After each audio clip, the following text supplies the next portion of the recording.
Hello and welcome to the Happy Hour with Teresa Greco.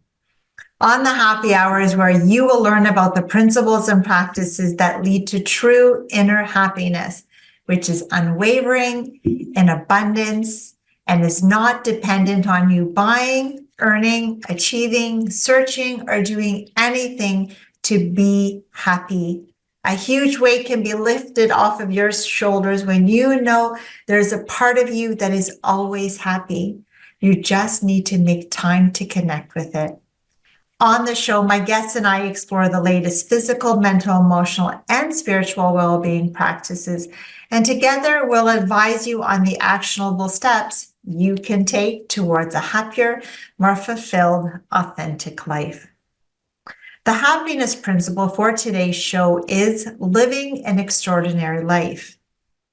There's a saying by George Carlin that goes, "Life is tough, and then you die." We didn't come to Earth to be unhappy.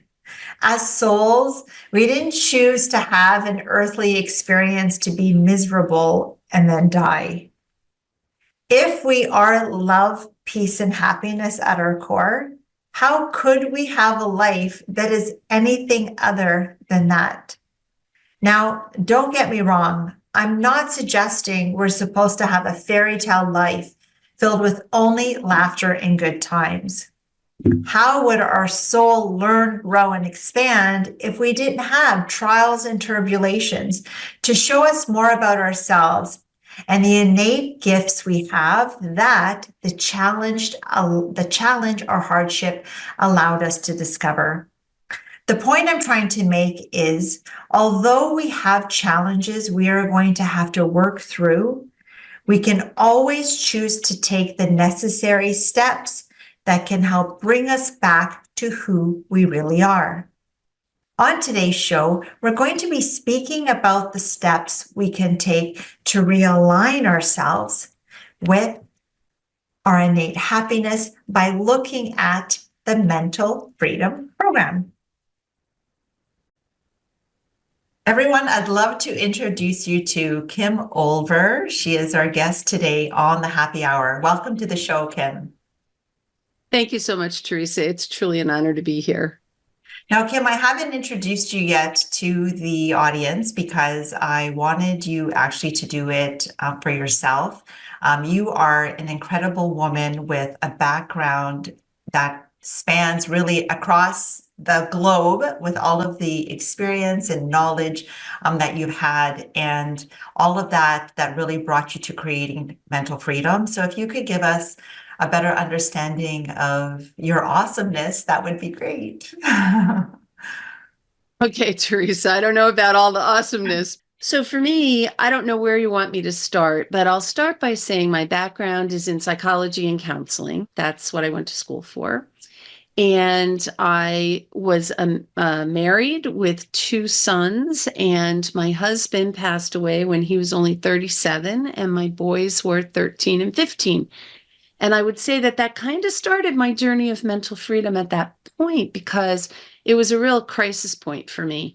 My husband was the strict one in our house, and I was the pushover mom. And being the pushover mom of two strong-willed teenage boys is not going to work to produce responsible adult males.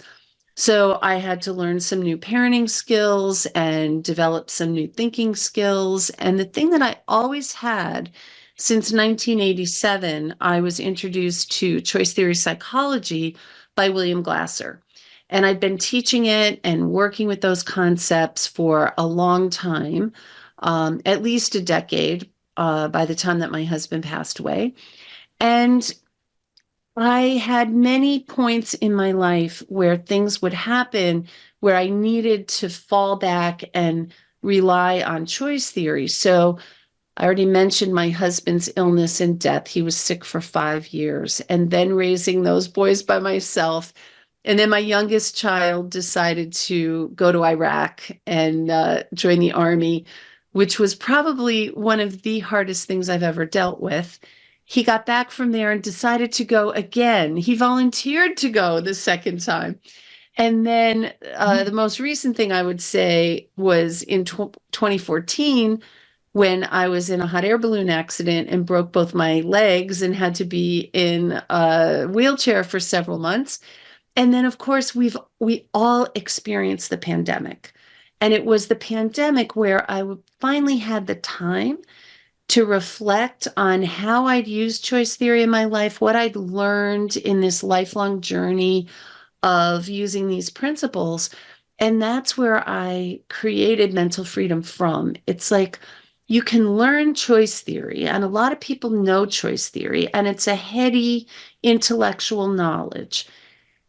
The magic of choice theory is when you start to actually live it, but there's not instruction really about how to live it. And that's what I wanted to create Mental Freedom to do, is to teach people how to put these amazing ideas into practice in their life, to live without the drama and without the misery that we tend to self-create for ourselves. And there's going to be enough misery that we don't self-create, because things are going to happen to us that we don't want to happen, but we'll be able to manage them so much better if we understand and are using mental freedom. So that's where I was coming from. And for me, I say, thank God for the pandemic, not that it didn't bring all these horrible things, and many people suffered deeply through the pandemic, and I'm not making light of that. It was horrific. But for me personally, it gave me the space and the room I needed to really think about the creation of mental freedom, because otherwise my life was just, okay, what's the next thing I have to do? And the next thing I have to do. And I was just on a hamster wheel doing all things that I loved. It was all good stuff, but it just didn't allow for a lot of self-reflection. So it was critical to the development of mental freedom. And so maybe I'll share a little bit about how I got involved then with mental freedom. That would be great. So, as you mentioned, 2 years prior, you and I had connected. You were a guest on the other show that I have, which is called The Steps to Happiness. And you had introduced mental freedom, which at that point intrigued me, because you mentioned that it was a program that was really designed to deal with what I call the blocks to our happiness.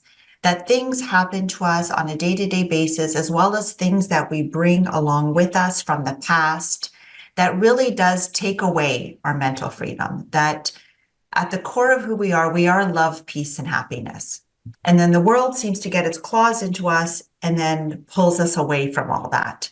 And it is really about how do we realign ourselves with that love, peace, and happiness again. And we are not taught or given the tools that we need to realign ourselves.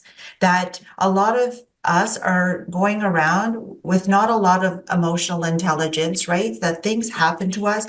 We don't even know how to process, what's going on, and even never mind outside of ourselves, but just within ourselves. And we don't have the tools that we need to be able to do that.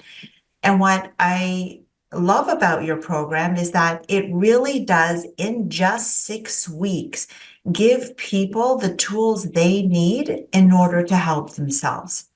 And that if we think about even the word mental freedom, so I would love, to find out why you decided to call it that. Because I think that is also such a great reflection of what your program provides for people. Well, I'll answer first of all about not having the tools. And I think it's true. And I'm not trying to bash the counseling community, because I happen to be part of that community. And I think that counselors are amazing people who do good work with people. But we have been trained to believe that when we have emotional distress, that we need a professional to help us through it. And in essence, we do, because we don't have the tools. Like you say, I call it information. We don't have the information we need to be able to DIY our own emotional distress.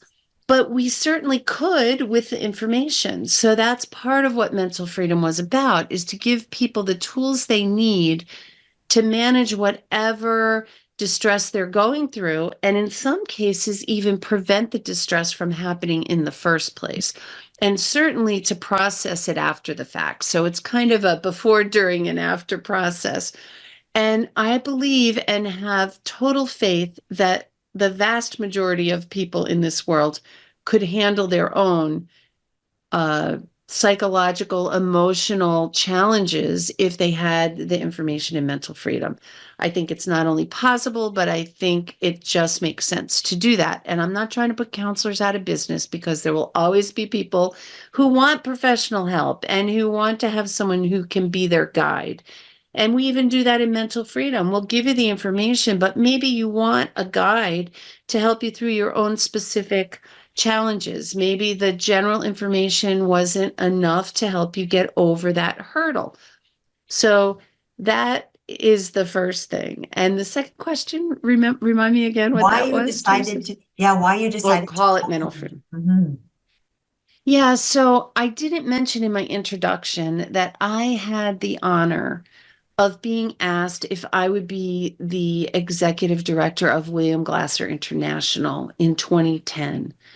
And I started to do that in 2010, and I just stopped in 2023. So it was 13 years that I was working with William Glasser International. And I was able to see some of the challenges that Dr. Glasser had in getting his work out into the general public. And one of the things that prevented it, I think, is the name he used. Because I don't think there's many people sitting around their houses or their jobs with their families who are saying, man, I need some more choice theory in my life. But I think there's a lot of people who would wish to have more mental freedom in theirs. So I wanted to have a name that was, kind of household language that would have people saying, yes, that's what I need, mental freedom. And so that's where the name came from for me, is trying to make it a household word, not something esoteric. And I think that for me, when I think of mental freedom, I think of peace, right? Our return to peace and protecting our peace. That when things happen to us, how do we come back to that place of peace that we are? How do we protect our peace when we're in environments that's maybe again drawing us away?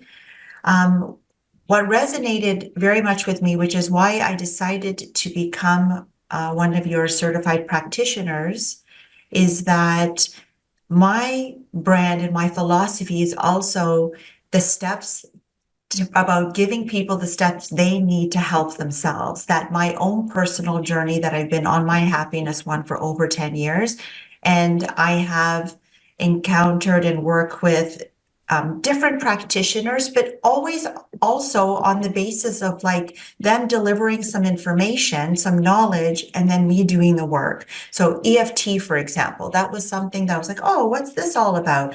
Oh, well, luckily Nick Ortner wrote a book, and it, step by step, you're able to do it on your own, and you're able to process what's going on by using the tools to get yourself to a better place. And so mental freedom for me is exactly that, giving people the tools they need to be able to go inward and really address the things that you know within yourself that you don't have to divulge to someone else unless you want to. But a lot of the pain that I was going through, I didn't feel comfortable talking about it. That especially in the very beginning, I had gone into a very deep and dark hole where I didn't think anyone would even understand what it is that I had to say. And so a lot of the tools that I use allowed me to work on and to work through the things that were painful for me. And so I love mental freedom for that, which is why I have incorporated it as one of the two toolkits, let's say, that I have under my umbrella. That one of them is the toolkit that helps us to work through the blocks that are preventing our happiness. And then the other side is, what are the tools that we can incorporate that can connect us to that place of happiness? So for me, happiness is like a two-sided coin. One side is what could be blocking you from feeling the happiness that you are, and the other side is how much time are you spending connecting to that place of happiness inside you. So you also need to know what those tools are that can help you to realign. So I find that like both of those two programs really complement each other. I am sure that they do. And I also, from what you were just saying, I wanted to make 2 points. The first one is just because you know mental freedom doesn't mean that you're never going to be out of balance again, right? Life is going to come and it can knock us down, but we're not going to stay down. And that's the thing. I think we both used the same analogy at one point where we said it helps you right your ship faster than you would ever be able to do it without. Yeah. So that's one thing. The second thing is when I first created mental freedom, I know you have some understanding of marketing, kind of like I do, because we're people who help other people. We're not marketers, but we also need to get the word out. So we know some about marketing. And one of the things that you learn about marketing is when you have a new offering, who are you offering it to? And you can't offer it to everyone because then no one will find out about it. You have to know who you think this program is for. And the very people I developed it for were people like you, Teresa. People, professional women. This is what was my initial target group, professional women who are seen as people that are all together with all the answers. Other people come to them to get answers, but they have some things that they can't talk to anybody about because how could they say that this all together answer person also has some questions or also has some struggles? So they hide it. And mental freedom is the kind of thing where you never have to tell me what your problem is. Of course, you could get more specific, individualized information if you share it, but you don't have to. You can just take the general principles and apply them towards whatever problem you have. And I can almost guarantee that it's going to get better. I only say almost because if you don't have a clear understanding of how to apply it, you might not be applying it right. But I think it will help you if you learn it and put it to use. Better if you share the problem, but you never have to. And that's something I don't know that you'll ever have a counselor tell you that. You can come to me, I can help you, whether you tell me what's wrong or not. But I really believe it. I know I have worked with people who did not want to share, and it's okay. They got benefit. Mm-hmm. And that's the other component to your program is that it's psychoeducational. That for me, as an educator, as my background, that I love to teach, and I love to teach. I teach tech, but I also would love to talk more about and share more about the health and well-being practices and tools that we can integrate to live our happiest life. And so um, the fact that it's delivered in the psychoeducational way, if you could explain a little bit more about what that is and why you decided to do it in that fashion. Well, I think because what we said in the beginning, the reason people aren't able to right their ship is because they don't have the information. And so you want to give them the information and then help them personalize it and apply it. That's the method that I wanted to use. So there are 6 tools or principles, and each one of them is delivered in one session. So in 6 sessions, you can get the fullness of the Mental Freedom Program. And I like to start each session by checking on how they did with application from the last session. Then I teach the material for the session that we're in. And then I'll ask how they're going to apply it in the time between our next sessions. And so that's the structure of it. And the reason I did it that way is because I think people need the information before they can apply it. So that means it has to be educational. I have to teach. And then I want to process. So coaches and counselors alike use this program, and the information doesn't change. So the curriculum is the same for coaches and counselors, but the processing afterwards would be different. If you're with a counselor, the counselor should be talking about how did you get here? What is it from your history that brought you to this place? How are you feeling about this information? So a coach, on the other hand, would be looking at where are you now and where do you want to go to and what are the steps to getting you there. So this information can be processed in a counseling way or a coaching way. It just depends on what your background is and what you're trying to do with that particular client. Mm.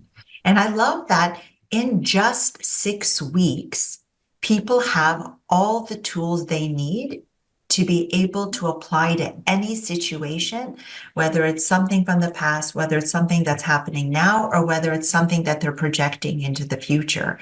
So how is it that you've been able to do this, which it's been proven that you have certified practitioners around the world that work with a variety of different people in a variety of different spaces, and yet all of us are saying the same thing, that it doesn't matter what the situation is, what the problem is, what is taking your mental freedom, that these tools that you've been able to put together in just 6 weeks is able to be applied to anything that comes your way. I say anything so far because we haven't found the thing that it hasn't applied to. I had one woman come to me for help with her job. She was very unhappy with her job, so much so that she was kind of borderline eating disorder because of the lack of control she felt she had over this job and her ability to leave it. And we started off with mental freedom, and I thought she was applying it to her job in her mind as we went through it, and that's where it started. But over time, what we learned was amazing because it really wasn't the job itself. It was the fact that her husband didn't want her to leave and really wasn't hearing her when she said, I don't know if I can do this anymore. And to be fair to him, she wasn't communicating that very effectively. So the idea is you might think you have one problem. And when you start applying the mental freedom principles, you realize, well, there's some other things in my life I might need to be looking at. It's not the thing that I thought it was. That's where the most acute pain was. But you'll discover that it may be something else. And you may even discover, I think it hasn't been around long enough yet, Teresa, but I think that going through the mental freedom, either going through the sessions or going through the workbook, maybe once a year would be really helpful because you might work on a problem in 2023 and in 2024, if you go through it again, you might say, oh, there's this thing that I might be able to use this on. Mm-hmm. So I think it has lifetime application. And I think it's not like a once and done thing. This is you learn it, you incorporate it, you personalize it, and then it kind of becomes your compass really for the rest of your life until something better comes along. So I find it's been helpful. You said the people that I pulled together. Yeah, I was so lucky about having being the director of William Glasser International because I've made contacts and friendships with people literally around the globe in a lot of different settings. And so the people who came forward to help me with the research, they were from many different countries, working with many different populations. We had people working with formerly incarcerated individuals. We had people working with domestic violence. We had people working in the medical profession, people working in private practice. We had a group of people who are working in drug and alcohol. And the results that they were reporting, they were amazed because they'd been in this field for, some people for decades. And they say, I've never seen people get better so quickly. And I just feel so good about it. And I don't feel like I'm bragging here because I think that this is really solidly based in choice theory. So I feel like I'm just expanding the information and the tools that William Glasser gave to me. And one of the things William Glasser did when I worked with him, it was the most exciting and equally frustrating thing to work with a theorist who was still living. Because every year we'd go to his conferences and he'd have new information for us to devour. And you feel like, man, I just got caught up from last year and now you're giving me something new. There was never a time to sit back and just bask in the glory of what we knew because there was always more to know. So I feel like this does exactly what Glasser would have done himself if he were still with us, is he'd be stretching what he presented. And this is my stretch of choice theory is mental freedom.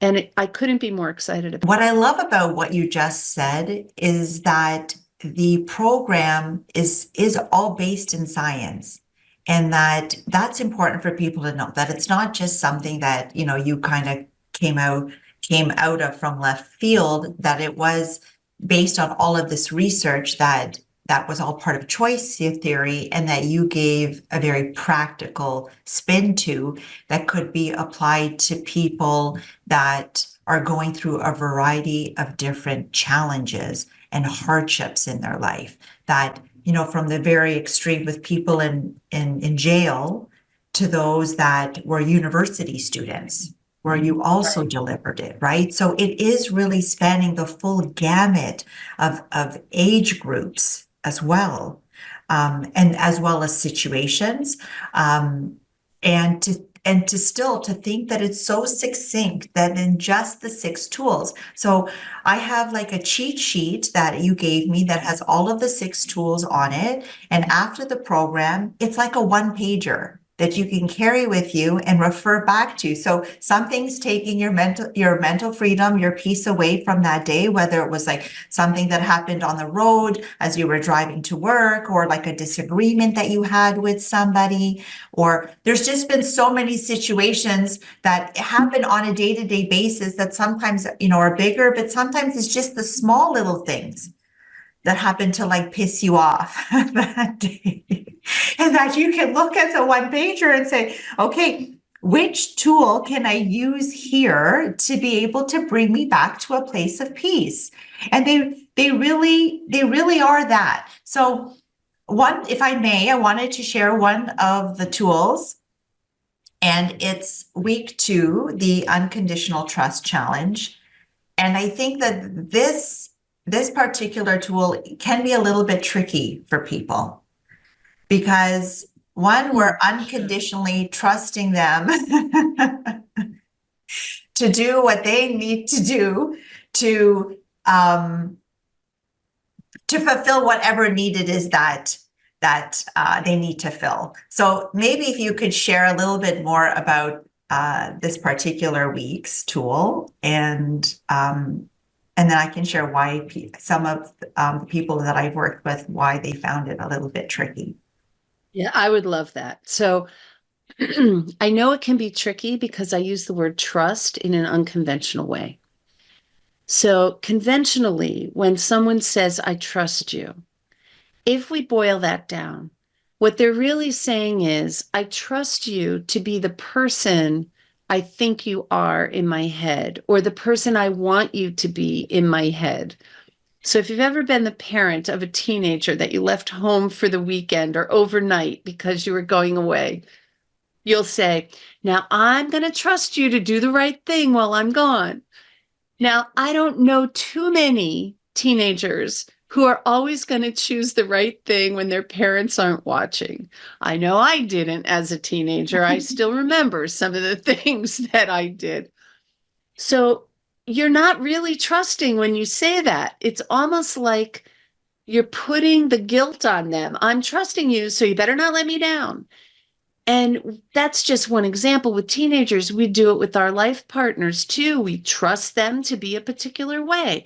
We trust them to fulfill promises that they made to us. And people want to do those things, but there is this sticky, messy thing called life that sometimes gets in our way, that causes us to reorder our priorities in any given moment. So I say, instead of trusting people to be who you want them to be, you will become much more mentally free when you learn to trust people to do this one thing that I know every single one of them is going to do. And that is, every single person in any given moment is doing the best they can to get what they want in that moment. And that may frustrate you because it's not what you want them to want. It's not a good thing. You're not trusting them to be a good person. You're trusting them to do their best in that moment to get what they want. What happens when you do that is you gain a lot of clarity. Clarity and unconditional trust challenge go hand in hand because now you have the clarity to see what they wanted in that moment. And you also get to see the best behavior they had to get it. So now that you can see that, you're not trying to change them. You're trying to accept, okay, this is who they are. This is what they wanted. Now you, and this goes back to the first one about responsibility, you have the responsibility to decide what, if any, changes you want to make to your relationship with this person based on your newfound clarity. What I hope happens, the decision you make is totally your responsibility. But aside from that, what I hope happens when you accept this unconditional trust challenge, you can stop judging other people for the things they do.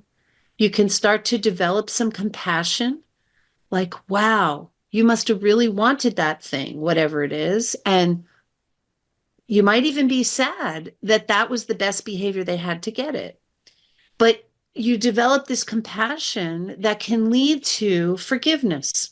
And I'm not a fan of forgiveness like you're forgiving for them, you're forgiving for yourself. Because I really am connected to this, it's unattributed quote that says, holding a grudge is like drinking poison and expecting the other person to die. So if that's what you're doing when you hold a grudge, what kind of mental freedom is that?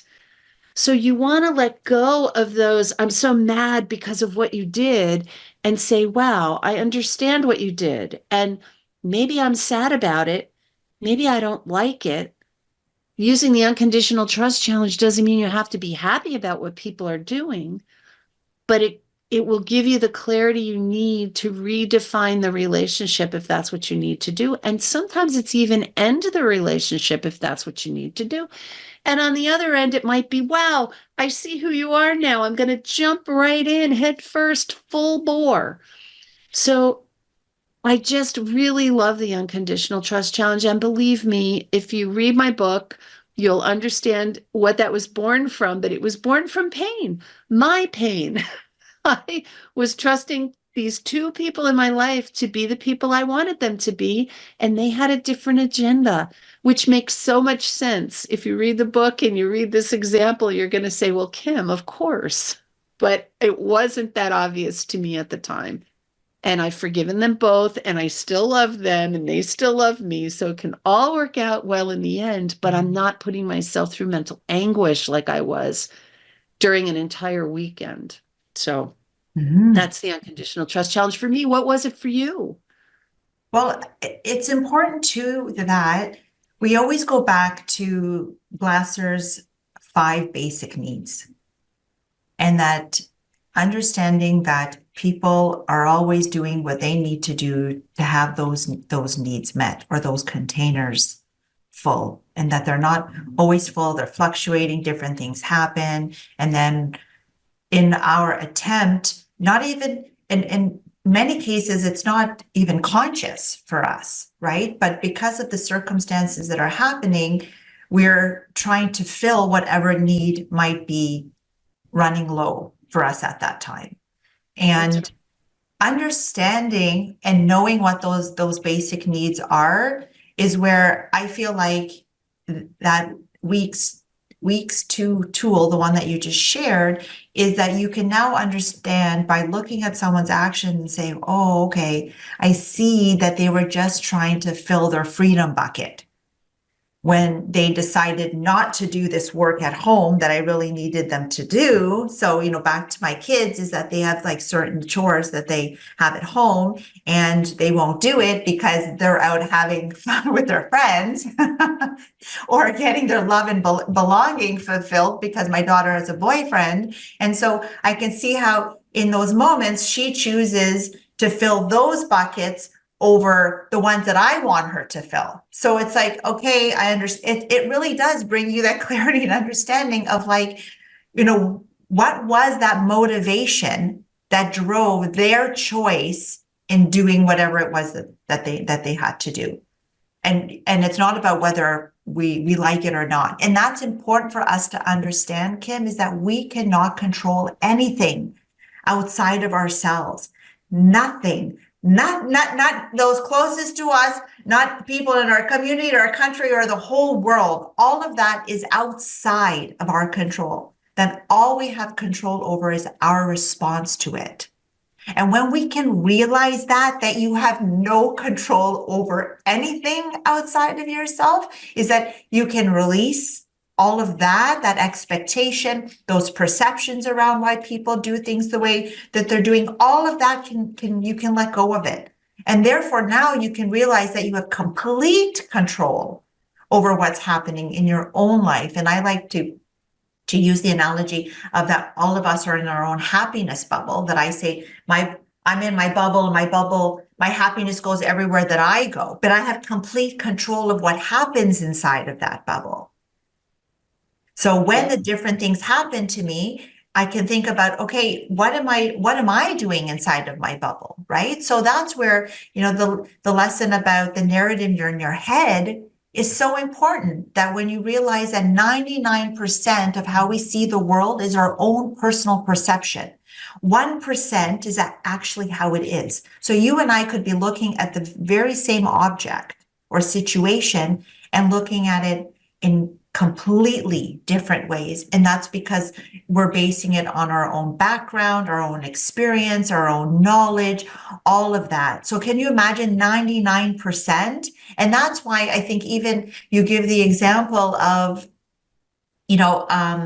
a traffic accident, and why a police officer will go and try to get the perspective and information from a wide variety of people to try to get to the truth. Because the truth, where the 1% that's there is that, okay, let me ask everybody else that's all looking at it through their own lens, 99% of their own. So there are so many great elements and nuggets of information that even within the 6 weeks, there are so many great examples too that you incorporate in the program, that, as you said, the curriculum is the same. So when you work with a certified practitioner, they are delivering the program as you intended it, but also bringing in knowledge from their practice and information from the participants in the program too. Right. I think that one of the most effective ways to teach is through stories. And it's how I teach. And so part of the Mental Freedom Certification Program is to develop your own stories. So you can take mine right out of the curriculum and put your own stories in there, whether they're yours or stories from your clients, so that you are feeling these concepts. You have been living these concepts, and you're not just talking about some concept that I dreamt up. You're talking about how it affected you, because our clients, they need that connection. It's the thing that makes you more authentic is, hey, I've been where you are. I used this principle. This is how it helped me. And that's how I've constructed the program. That's what I think makes it effective. I now talk, I don't think you've heard this before, Teresa. This is a new thing that I just put in the book, but I talk about the head, heart, and hands of mental freedom. And I talk about how you can learn the principles. You could read my book. You could read the curriculum, and you'll have the principles. They're in your head. You have knowledge. You know what they are. You might be able to regurgitate them on a test if we had such a thing.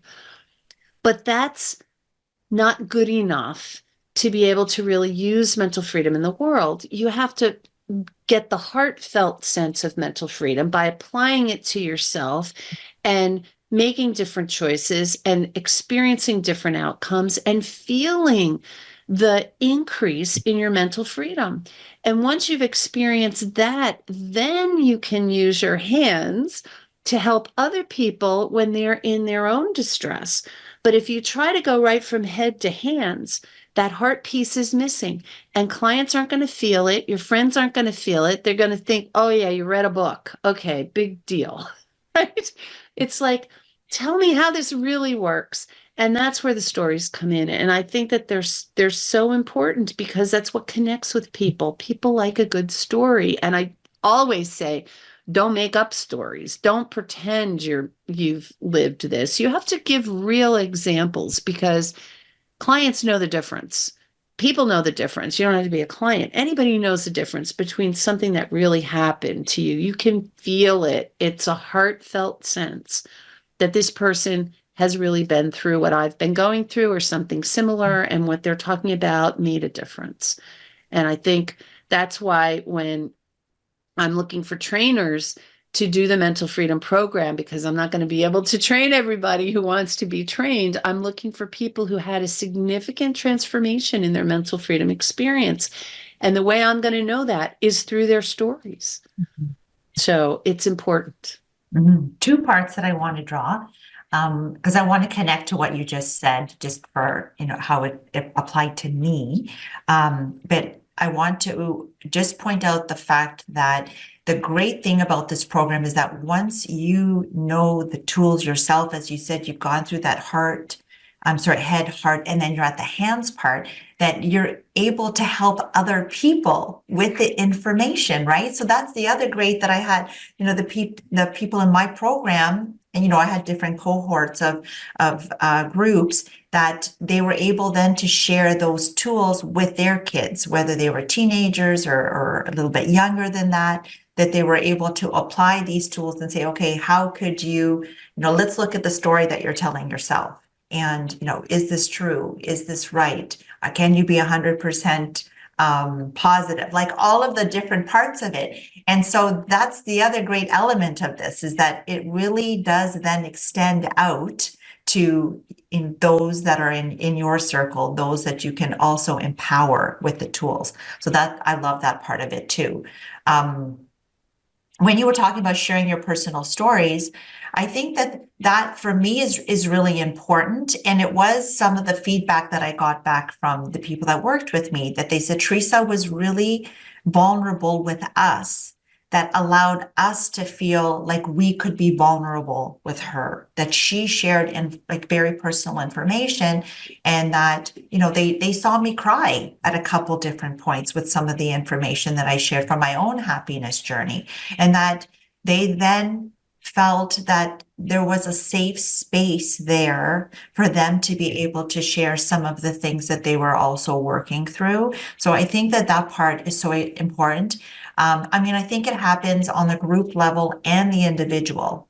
So do you have any thoughts about how the program is different, whether somebody chooses to go with the group option or whether they choose to go with the one-on-one?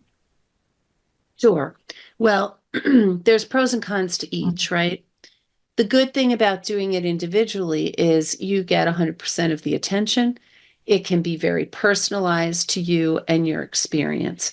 And you also have the privacy of not sharing what's happening with anyone unless you choose to share it with the person that you're working with.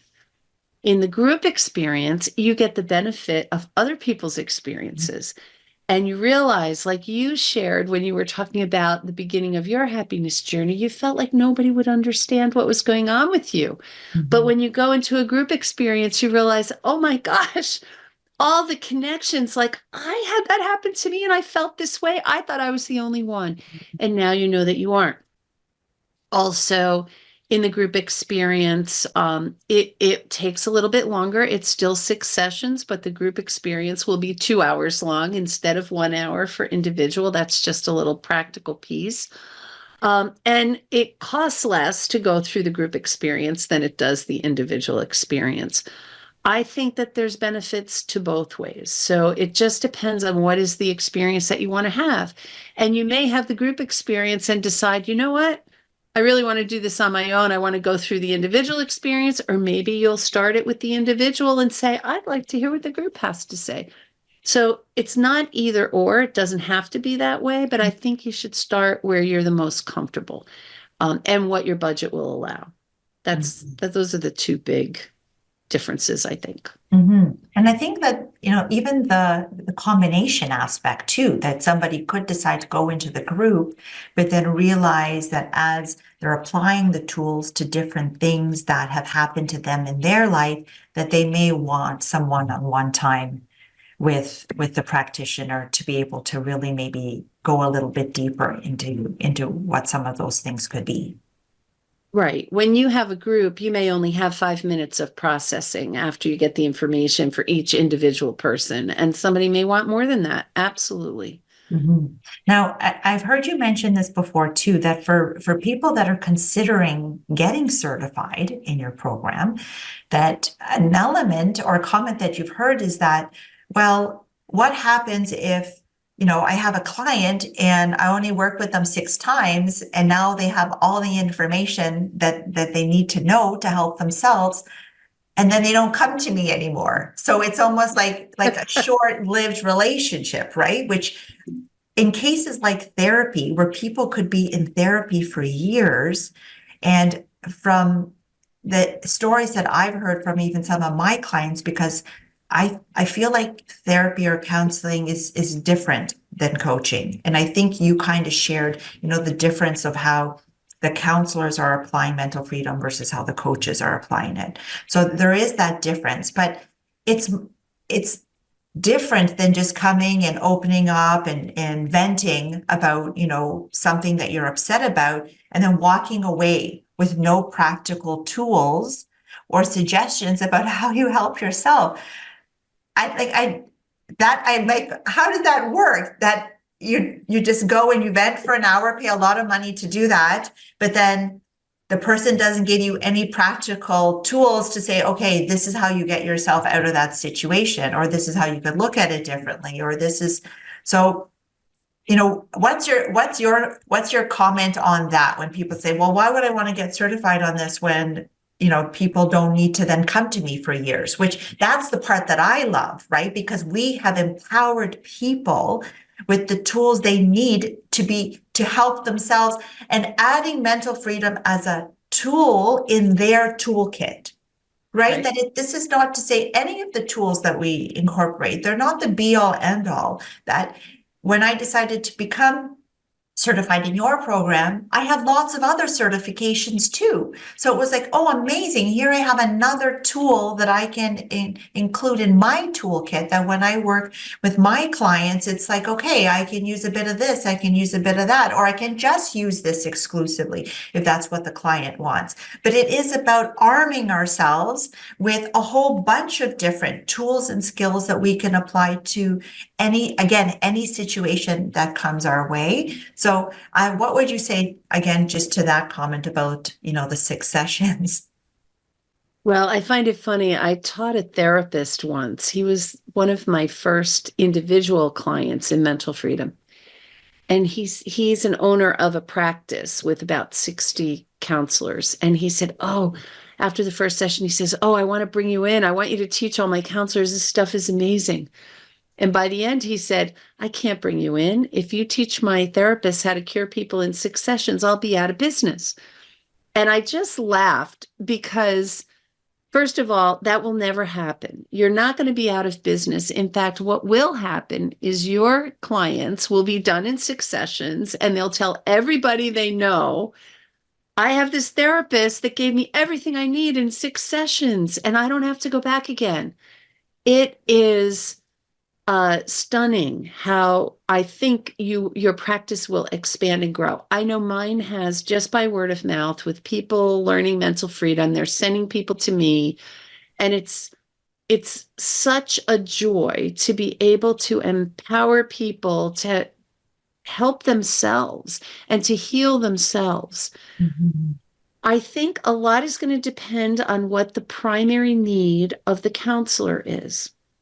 Because if the counselor's primary need is, say, connection, they're going to feel like they're not doing their job if they don't stay connected with their clients and help them through all of the things that they might be going through. So they're going to want to keep them coming. They're going to they're going to, and if their need is, and this is the ugly side of that, but if their need is survival and they need this client to keep paying their monthly or their weekly fee so that they can pay their own bills, they also have an interest in keeping them coming. And I'm not trying to disparage any counselors, but I have had counselors come to me and say, my boss, who owns this big counseling practice, says I'm discharging clients too soon.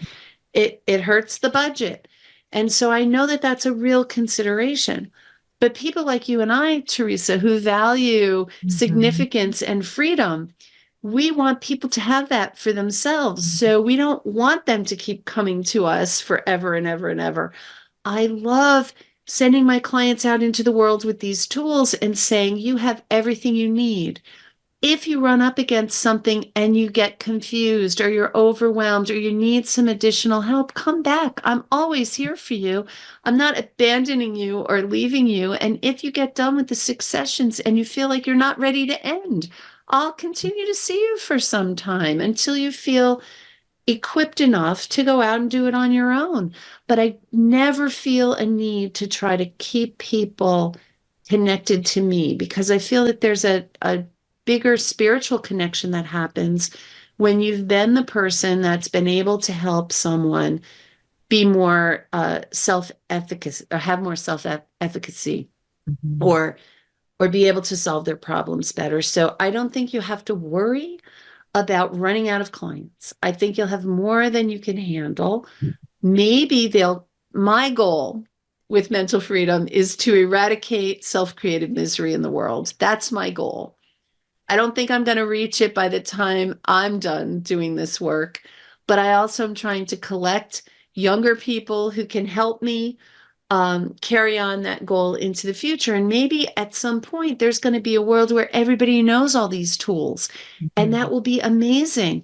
But then there'll be other things that they need to learn. So I'm already thinking about advanced mental freedom because there's some things that have come up that aren't in the first book. And so maybe we'll extend mental freedom to a second set of 6 sessions as people start to learn the first and we find there's layers that haven't been addressed yet. That'll be an advanced mental freedom. So I don't think it's limiting. I actually think it's expansive. Have you found that also?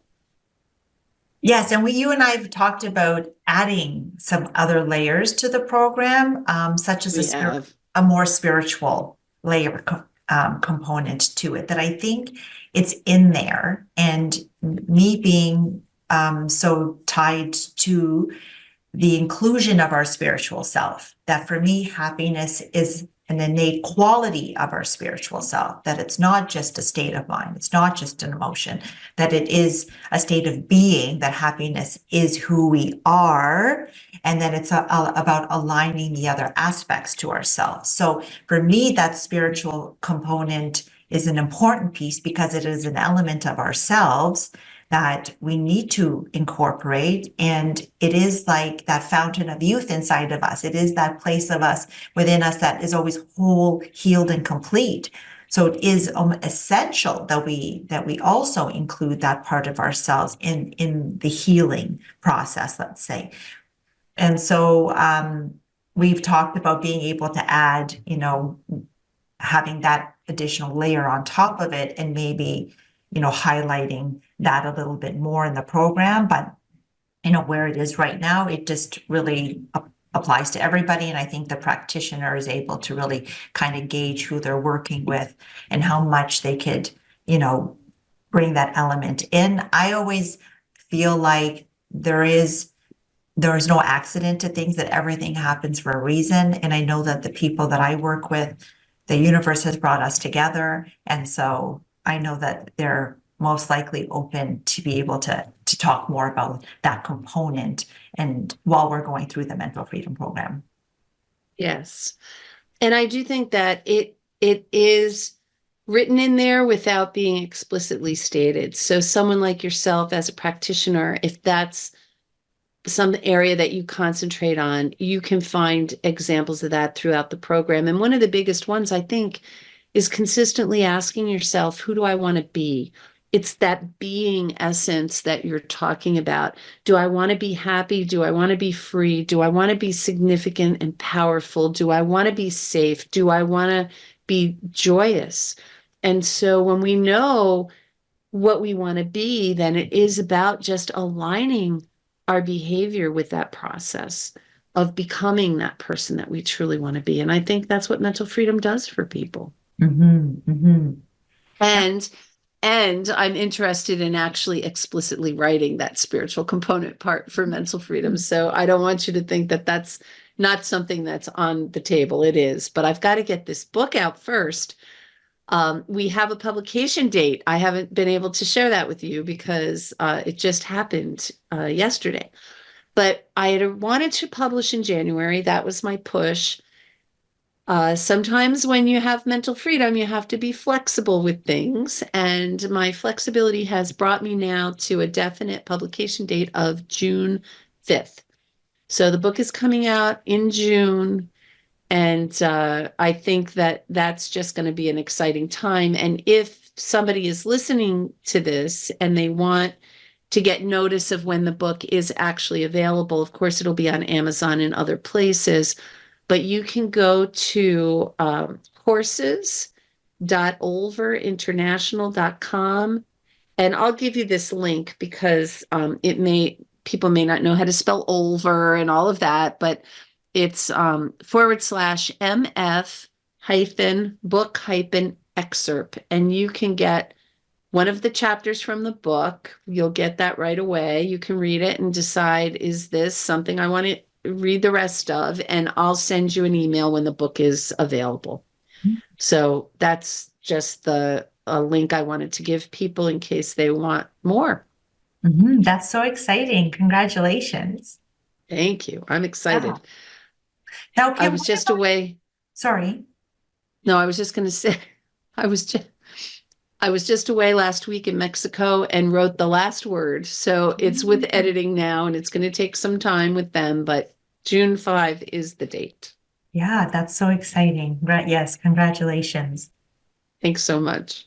Now, Kim, we've talked about so many wonderful things in our chat today, and I know you also had a list of couple questions to highlight some components, and I'm just wondering if I feel like we've touched on a lot of them, but was there something that maybe you wanted to ask me as well? Yeah, we covered most of them. There's two that I would still like to ask you. So I know you were one of the people that so kindly agreed to help me with the research. So you got certified for $1. That was the deal. If you were willing to help me with my research, and you did by using this with clients of your own.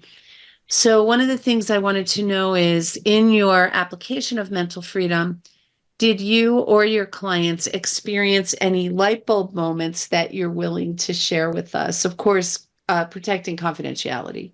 Mhm. So I had a client who is now in her 40s who felt that an experience that she had as a teenager with one of her like first boyfriends, there was some abuse there in that relationship that she was carrying with her and had noticed that she was bringing that into her current marriage. And that although her husband was an like amazing person, she would never have to like fear him doing, anything of the sort of like what happened to her when she was younger. But she was carrying that, right? That whether, she's probably thinking about it sometimes, but even on a subconscious or unconscious level, how it gets applied to like everyday situations that would come up for her. And she was able to use, in particular, the lesson, the narrative in our head, that she was carrying around a story of that situation and her part in it all. And that going through the tenets of that tool that particular week allowed her to really think about the story that she'd been carrying around from that relationship and her participation in it and the things that he had done to create a whole new story, and one that brought her so much peace, and that she was able to let go of this pain that she had been carrying for so long. And there were so many wonderful breakthroughs, like through the whole time that I worked with her. But I think that was that was the biggest one. There were many that came that she also had a background of depression, where there could be moments where she'll go into depression and then work herself out of it. She really felt that mental freedom at the time that we were working. She felt herself going into one of those episodes again, but felt that she was so glad that she was working with me at the time, because I was giving her the tools that she was managing to cope through what was going on. And coping, again, are skills that many of us don't have. We're not taught how to cope through situations that happen. And so she was really able to not have to go into that dark place, because we were in the program at the time.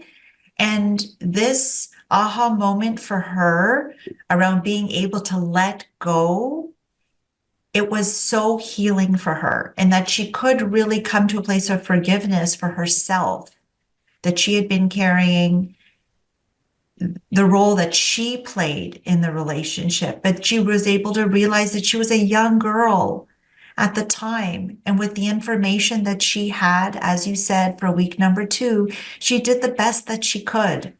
And same thing with him, that under the situation and the knowledge he had, and that he was doing the best that he could to get his needs met. And was it the right way? Was it the just way? Was it the good way? No.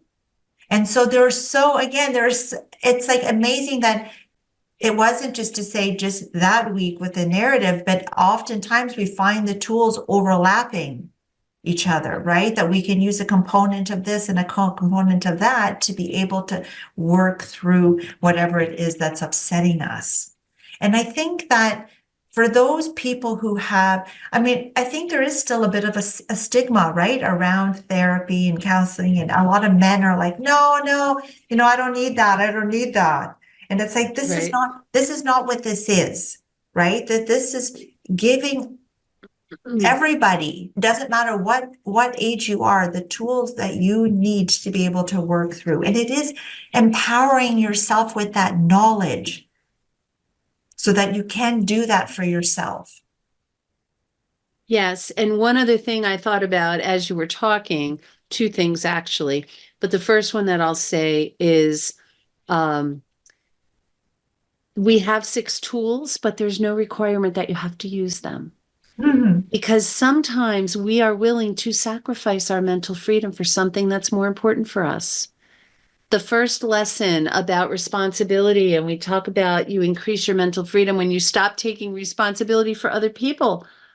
But it may be more important for you to take responsibility for your adult child who might be using drugs inappropriately. So you may want to do that and say, I'll sacrifice my mental freedom. Of course, we talk about what that might be doing to their child in a way that may have you make a different decision, but you don't have to implement any of this program if you don't want to. It's information that you get that you can use when you're ready or when you want to. So that's one thing. And the other thing that you talked about that I wanted to say when we were talking about the unconditional trust challenge, but didn't get to, was I think one of the most powerful parts of the unconditional trust challenge is we get to use it with ourselves. Mm-hmm. And the regrets that we have from our past. And when we can recognize that no matter what your regret is, if you think back to who you were in that moment, you know you did absolutely the best thing you could to get what you wanted in that moment. You might say, oh, but I shouldn't have done that. I should have done this. Yeah, but it wouldn't have gotten you what you wanted in that moment. And that's why you chose to do what you did. I can say that with certainty without even knowing what your moment was about. Mhm. So I really like that, because from that, then you go to understanding and compassion and forgiveness. And I think all of us, the biggest relationship we have that gives us the most trouble is the relationship we have with ourselves. So if we can learn to forgive ourselves for those past transgressions and recognize we were doing the best we could, I think it's really going to help. Mhm. So one of the things I've come to say about mental freedom is, like, if you scroll through Instagram or Facebook and you see these beautiful memes about, you can only control yourself, or the most important thing is not what happens to you, it's what you think about what happens to you, or your response to it, or all of these things that have kind of become just pat sayings that we all know are true. Well, maybe not everybody, but most of us know are true. But it's like, okay, so now what? So yeah, I know that. But it's with the stories that you realize where you're not following that meme of for life, if you will. And also, mental freedom gives you the tools to be able to understand how to actually do that. It's not just read this thing and say, "Oh yeah, I got it." Mhm. That's the head stuff, right? You learn the more how to actually implement that. The last thing I wanted to ask you, just because we've talked a lot about mental freedom since our association, and I wonder if you had to boil it down to just one thing that you like best about mental freedom, what would you say that it is? That it's a return to peace for me, Mm, that mental freedom and peace feel so synonymous to me, and that our essential self is loving, at peace, and happy. That's our natural instinct is to be that, although the world pulls us away. So it's important to know what we can do to bring us back to that place of peace. And our peace is not, at the meditation center or at the yoga or wherever location you think you're, or on vacation, wherever you think it is. Peace is who you are. You bring your peace everywhere you go. And when you make time to connect with that peace at the yoga center, when you're out in nature, when you're on that hike, when you're exercising, when you're listening to your music, whatever it is that you're doing, where now you're like, oh, I feel so at peace. Well, it's just because now you're tuned into it, because it's always there for you to feel. And right. so mental freedom is that return to peace, that in any Yes. moment we can, if you have the cheat sheet, you can look to that cheat sheet. If you can't, recall all of the tools maybe in that moment, to say, okay, which tool can I apply to to return me back to the peace that I am? Beautiful. I love that. Thank you so much. It has just been such a joy for me to be connected to you and have this mental freedom journey together. And I thank you for the opportunity to talk about it today and to hear your perceptions and your experiences with it. So I just want to thank you so much again. I want to thank you so much as well for selecting me to be one of the practitioners, in your worldwide network of people, to have selected me to be one of your Canadian practitioners. That every week I was so excited to know what was the next tool, what was the next tool every week. And I still feel like that when I teach it. It's like, I can't wait to share the next tool with you, because they're honestly such great tools. And so, because you gave us the choice, you said, if it doesn't resonate with you, you don't have to go through with it. And I was like, oh no, like, you had me hooked, like, right from the beginning. That, as I have certifications in a whole bunch of different programs, that for me, I feel like, okay, it's another tool, another tool, another tool that I can add to my toolkit that'll allow me to help other people and to help yourself, of course. And so, because every day it's like my vibration is like this, but the amazing thing is that I'm never like this. It's not this roller coaster of like, oh, now I'm like extreme low and I have to get back up here. No, it's just this like little fluctuation that when something pulls me away, I recognize it right away. I'm like, I'm out of alignment. What can I do to bring me back? And I have a whole toolkit of things, and mental freedom is one of those tools that brings me back to that place of peace. So I want to thank you so much for allowing me to be one of your certified practitioners, that I was able to help you with that research process. And I think that also is amazing, because it adds that extra element of credibility to your program, that there was research that was involved in proving the efficacy of the program, and that you had so many people from around the world that were all collecting that research, that all contributed to, when you're going to put that out and release all of that. So I thank you. I thank you so much. Thank you for your time today and in being a part of the show, and allowing, just the both of us to really talk more about what mental freedom is all about, and how it can make a difference in the world, because that's what you and I are doing. We're just trying to make a positive difference and trying to help as many people as we can. So I want to thank you as well. Yes. Thank you. Now, Kim, just one last thing. If people want to learn more about you, sign up for your book that's going to be released, find out about the certification process, if this is, if it resonated with someone who's thinking that they want to add this also as another tool to their toolkit as a practitioner, where can people find out more? Well, I would send them to my general website, which is Olver, and that's spelled O-L-V as in Victor, E-R, the word international.com. And international is spelled out. So olverinternational.com. Everything about mental freedom is on the mental freedom tab. So you can click on mental freedom. You'll find out about mental freedom coaching, the certification program, the book, everything you want to know about mental freedom is there. You'll also see that we have coaching programs, we have publishing that we do, we have a writers group. There's a lot of things happening at Olver International. But the main thing that we're doing these days is mental freedom.